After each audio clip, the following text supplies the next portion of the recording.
আসসালামু আলাইকুম। বাংলার সংবাদে সবাইকে স্বাগত জানাচ্ছি। আমি নাইম ফাথুম মুবিন। সংবাদ শিরোনাম। বাংলাদেশের সর্বশেষ গুরুত্বপূর্ণ আপডেট সংবাদে আপনাকে স্বাগত। শুরুতেই সংবাদ শিরোনাম, পরে বিস্তারিত। প্রথমেই জানাবো আমাদের হাতে থাকা সর্বশেষ গুরুত্বপূর্ণ সবথেকে তাজা আপডেট সংবাদ। বিয়েবার্ষিকী দিন মৃত্যুদণ্ডের আদেশ পেলেন হাসিনা। জুলাই গণঅভ্যুত্থানে সংগঠিত মানবতাবিরোধী অপরাধের মামলায় ক্ষমতাচ্যুত প্রধানমন্ত্রী এবং আওয়ামী লীগের সভাপতি শেখ হাসিনার মৃত্যুদণ্ডের আদেশ দিয়েছে আন্তর্জাতিক অপরাধ ট্রাইব্যুনাল। আজ বিচারপতি মোহাম্মদ গোলাম মর্তুজা মজুমদারের নেতৃত্বাধীন ৩ সদস্যের ট্রাইব্যুনাল এই রায় ঘোষণা করেন। ট্রাইব্যুনালের অপর ২ সদস্য হলেন বিচারপতি মোহাম্মদ শফিউল আলম মাহমুদ ও বিচারক মোহাম্মদ মহিতুল হক এনাম চৌধুরী।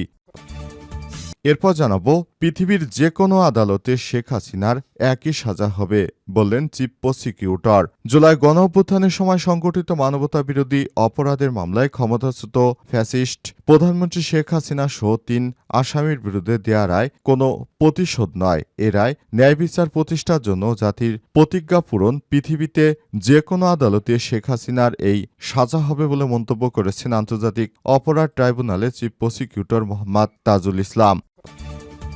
এদিকে মিষ্টি বিতরণ নিয়ে বিএনপির ২ পক্ষের ব্যাপক সংঘর্ষে বিএনপির ছাত্রদল কর্মী নিহত।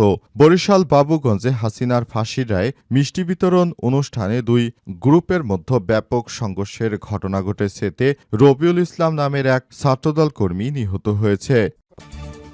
জানাবো, বিএনপি প্রার্থীর প্রচারণায় হামলা, ককটেল বিস্ফোরণ। কুমিল্লা ৬ আদর্শ সদর দক্ষিণ উপজেলা কুমিল্লা সিটি কর্পোরেশন কুমিল্লা সেনানিবাস এলাকা আসনে বিএনপির প্রার্থী মনিরুল হক চৌধুরীর প্রচারণায় হামলা, ইটপাটকেল নিক্ষেপ ও ককটেল বিস্ফোরণের ঘটনা ঘটেছে। সোমবার বিকাল ৪টা কুমিল্লা নগরের গোয়ালপট্টি ও চকবাজার এলাকায় এই ঘটনা ঘটে। এবং সর্বশেষ জানাবো, চট্টগ্রাম বন্দরে রুশ যুদ্ধজাহাজ ৫ দিনের শুভেচ্ছা সফরে রাশিয়ান নৌবাহিনীর যুদ্ধজাহাজ গ্রিমিয়াটসি বাংলাদেশ। সোমবার ১৭ নভেম্বর বাংলাদেশ ও রাশিয়ার সামরিক সহযোগিতা ও বন্ধুত্বপূর্ণ সম্পর্ক আরও জোরদারের অংশ হিসেবে চট্টগ্রাম বন্দরে এসে পৌঁছেছে। প্রিয় দর্শক, এতক্ষণ শুনছিলেন সংবাদ শিরোনাম, এবারে বিস্তারিত। তবে তার আগে বন্ধুরা, অনুরোধ থাকবে এই সংবাদটিতে একটি লাইক দিন। এই চ্যানেলে আপনি নতুন হয়ে থাকলে আমাদের সংবাদটি দেখতে দেখতে চ্যানেলটি সাবস্ক্রাইব করে রাখুন। কমেন্ট করে বন্ধুরা আপনার মূল্যবান মতামত জানিয়ে দিন। আপনি বিশ্বের কোন দেশ থেকে বা বাংলাদেশের কোন স্থান থেকে আমাদের সংবাদটি দেখছেন এবং শুনছেন। আর বন্ধুরা, সংবাদটি আপনার সোশ্যাল মিডিয়া ফেসবুকে শেয়ার করে বন্ধুদেরও দেখার সুযোগ করে দিন। গাজা যুদ্ধে আপনি যদি নিরীহ ফিলিস্তিনিদের ভালোবেসে থাকেন, কমেন্টে ইয়েস লিখে বিশ্ববাসীকে জানিয়ে দিন। এবারে বিস্তারিত।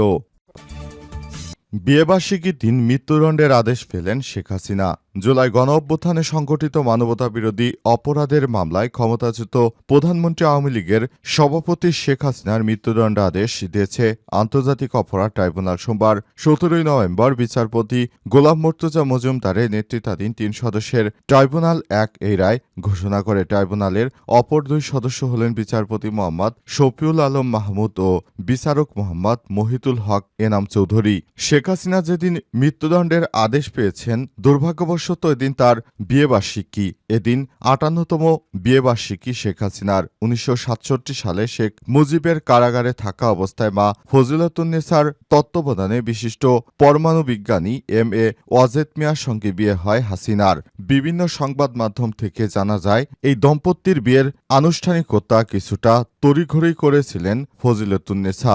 শেখ হাসিনা এবং এম ওয়াজেদ মিয়া দম্পতির সংসারে সজীব ওয়াজেদ জয় এবং সাইমা ওয়াজেদ পুতুল নামে ২ সন্তান হয়েছে। ১৯৭১ সালে ২৭শে জুলাই জন্মগ্রহণ করেন সজীব ওয়াজেদ জয় এবং সাইমা ওয়াজেদ পুতুলের জন্ম ১৯৭২ সালে ৯ ডিসেম্বর। সাবেক ক্ষমতাচ্যুত প্রধানমন্ত্রী শেখ হাসিনা এ পর্যন্ত ৫ বার প্রধানমন্ত্রীর দায়িত্ব পালন করেছেন। প্রথম দফায় ১৯৯৬ সালে ক্ষমতায় এসে ২০০১ সাল পর্যন্ত প্রধানমন্ত্রীর দায়িত্ব পালন করেছেন। দ্বিতীয় দফায় 2009 সাল থেকে 2014 সাল পর্যন্ত, তৃতীয় দফায় 2014 সাল থেকে 2019 পর্যন্ত, চতুর্থ দফায় 2019 থেকে 2024 সাল পর্যন্ত এবং পঞ্চম দফায় 2024 সালে প্রধানমন্ত্রীর দায়িত্ব নিলেও একই বছরে 5 আগস্ট ছাত্র জনতার তোপের মুখে ক্ষমতা ছেড়ে ভারতে পালিয়ে যান হাসিনা। 2024 সালে সংগঠিত ছাত্রদের কোটা সংস্কার আন্দোলন থেকে গণ অভ্যুত্থানের রূপ নেয় এবং ওই বছরই তিনি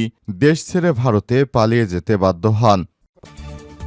পৃথিবীর যে কোনো আদালত শেখ হাসিনার একই সাজা দিবে, শেখ হাসিনা রায়ের প্রতিক্রিয়ায় বললেন চিফ প্রসিকিউটর। জুলাই গণ অভ্যুত্থানের সময় সংঘটিত মানবতাবিরোধী অপরাধের মামলায় ক্ষমতাচ্যুত ফ্যাসিস্ট প্রধানমন্ত্রী শেখ হাসিনা সহ 3 আসামির বিরুদ্ধে দেয়া রায় কোনো প্রতিশোধ নয়। এই রায় ন্যায় বিচার প্রতিষ্ঠার জন্য জাতির প্রতিজ্ঞা পূরণ। পৃথিবীতে যে কোনো আদালতে শেখ হাসিনার এই একই সাজা হবে বলে মন্তব্য করেছেন আন্তর্জাতিক অপরাধ ট্রাইব্যুনালের চিফ প্রসিকিউটর মোহাম্মদ তাজুল ইসলাম। সোমবার 17 নভেম্বর দুপুরে মানবতাবিরোধী অপরাধের সাবেক প্রধানমন্ত্রী শেখ হাসিনা সহ 2 আসামির ফাঁসি রায়ের প্রতিক্রিয়ায় তিনি এসব কথা বলেছেন। তাজুল ইসলাম বলেন, বাংলাদেশ সব আন্তর্জাতিক নর্মস, আন্তর্জাতিক স্ট্যান্ড মেইনটেনেন্স করে ক্রাইমস এগেইনস্ট হিউম্যানিটির মতো কমপ্লেক্স অপরাধের বিচার করতে সক্ষম এবং বাংলাদেশ সাফল্যের সঙ্গে সেটা করছে। রায়ের বিষয়ে তিনি বলেন, যে ধরনের সাক্ষ্য প্রমাণ এই আদালতে উপস্থাপিত হয়েছে, বিশ্বের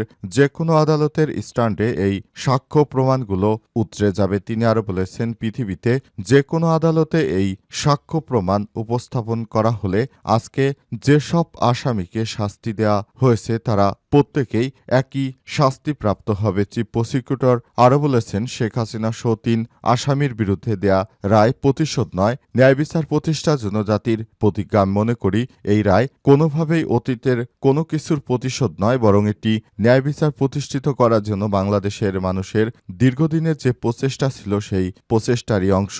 এদেশে ন্যায় বিচার করার জন্য দেশের মানুষ মুখিয়ে ছিল, তাই তারা এদেশে ন্যায় বিচার পেয়েছে। সেটি আমাদেরকে বারবার মনে করিয়ে দেয় যে একজন ফ্যাসিস্ট সে যত বড়ই ক্ষমতার অধিকারী হোক না কেন, দিন শেষে তাকেও আদালতের কাছে বিচারের কাঠগড়ায় দাঁড়াতে হয়, কারণ আদালতের মাধ্যমে দেশের প্রতিটি মানুষ তার মামলাগুলো থেকে ন্যায় বিচার পায় এবং আদালতের প্রতি আরও শ্রদ্ধাশীল হয় বলে মনে করেন চিফ প্রসিকিউটর।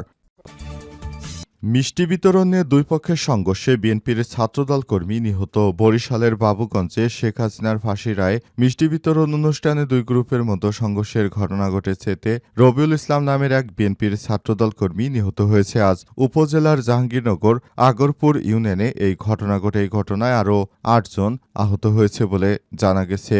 নিহত রবিউল ইসলাম জাহাঙ্গীর নগর ইউনিয়ন ছাত্রদলের কর্মী। তার মরদেহ বরিশাল শেরেবাংলা মেডিকেল কলেজ হাসপাতাল মর্গে রয়েছে। এছাড়াও আহত 8 জনকে বরিশাল শেরেবাংলা মেডিকেল কলেজ হাসপাতালে ভর্তি করা হয়েছে। বাবুগঞ্জ থানার অফিসার্স ইনচার্জ জহিরুল ইসলাম এই তথ্য নিশ্চিত করেন। তিনি জানিয়েছেন, মিষ্টি বিতরণ অনুষ্ঠানে দাওয়াত না পাওয়া নিয়ে দ্বন্দ্বের জেরে এই ধরনের হত্যাকাণ্ডের ঘটনা হয়েছে। সেখানে যাদেরকে দাওয়াত দেওয়া হয়নি তারা মূলত প্রথমে এসে আক্রমণ চালায় এবং মিষ্টি বিতরণ করার সময়টাকে পণ্ড করে দিতে চেষ্টা করে। অবশেষে যারা মিষ্টি নেওয়ার জন্য সেখানে এসেছিল তারা প্রতিরোধ গড়ে তোলে। এরপর 2 পক্ষের মধ্যে দফায় দফায় সংঘর্ষের ঘটনা ঘটেছে।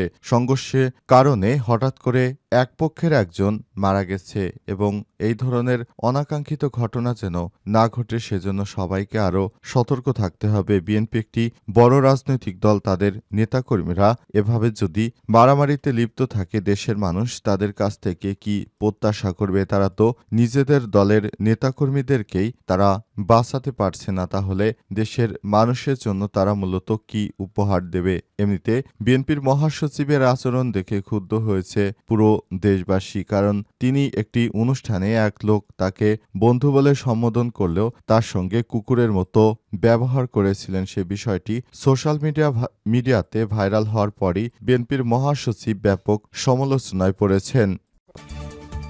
বিএনপির প্রার্থী প্রচারণায় হামলা, ককটেল বিস্ফোরণ। কুমিল্লা ৬, আদর্শ সদর দক্ষিণ উপজেলা, কুমিল্লা সিটি কর্পোরেশন, কুমিল্লা সেনানিবাস এলাকায় আসনে বিএনপির প্রার্থী মনিরুল হক চৌধুরীর প্রচারণায় হামলা, ইটপাটকেল নিক্ষেপ ও ককটেল বিস্ফোরণের ঘটনা ঘটেছে। সোমবার বিকাল ৪টায় কুমিল্লা নগরের গোয়ালপট্টি ও চকবাজার এলাকায় এই ঘটনা ঘটে। প্রত্যক্ষদর্শীরা জানান, ৩ নভেম্বর কুমিল্লা ৬ আসনে বিএনপির প্রার্থী ঘোষণা করা হয় মনিরুল হক চৌধুরীকে। সোমবার বিকেলে নগরীর গোয়ালপট্টি এলাকায় মনিরুলের সমর্থনে আয়োজিত মিছিল ঋষিপট্টি এলাকায় সড়কের ভেতর থেকে ককটেল নিক্ষেপ করা হয়। এ সময় কয়েকটি ইটপাটকেল নিক্ষেপ করা হয়। পরে একজনকে মারধর করা হয়। এ সময় ধানের শীষের পক্ষে শোডাউনে থাকা কুমিল্লা সিটি কর্পোরেশনের সাবেক মেয়র মনিরুল হক সাক্ষ্য তার নেতাকর্মীরা ঘটনাস্থলে উপস্থিত ছিলেন। ধানের শীষের প্রার্থী মনিরুল হক চৌধুরী ও গোয়ালপট্টি আসেন। এদিকে খবর পেয়ে